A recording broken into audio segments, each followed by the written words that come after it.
So you've been trying to eat better and cut down on the sugar, but your girlfriend just called and she wants to catch up over a couple of drinks. How do you manage this? How can you remain social yet conquer the carbs at the same time? In today's video, I'll show you how sugars are hiding in our favorite adult beverages, but I'll also reveal how to manage this mixed drink minefield with 3 easy swaps. It's choices such as these ones that allowed me to lose 30 pounds and keep it off since 2021. Let's take a look at the gin and tonic. Seems like a pretty smart choice, right? Well, that tonic water may as well be a can of Coke due to its sugar content. As you see here, the usual gin and tonic weighs in at a whopping 16 to 20 grams of sugar. And do the math if you like to have 3. Then as a comparison, the gin and soda. Just as refreshing, but so much lighter on the sugar, like 0 grams of sugar.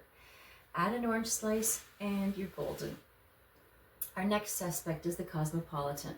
Let's look. Whoa, 26 grams of sugar for a measly 5-ounce Cosmo? That is definitely not a cocktail to help keep sugar at bay. On the other hand, a vodka soda with 1-ounce splash of cranberry and a squeeze of lime, 1 gram of sugar. Hope you're seeing by now the huge differences made when you take a closer look at the sugar sneaking around these common cocktails.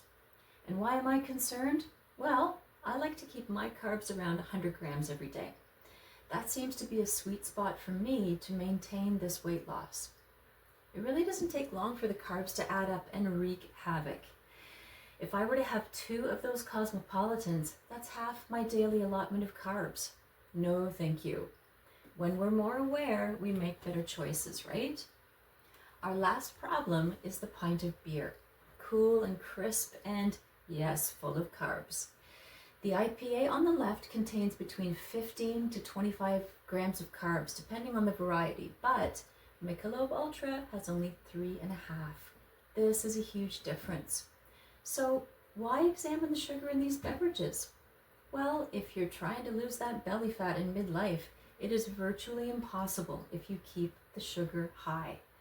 When sugar is introduced into our system, insulin spikes and it takes a while to come back down.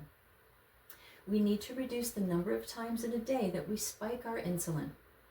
Once you start to really look at how sugar creeps into the cocktails we love, it's absolutely essential to find ways to combat it. A gin and soda instead of a gin and tonic. Vodka, soda, and a splash of cranberry rather than a Cosmopolitan. A Michelob Ultra in place of that hazy IPA.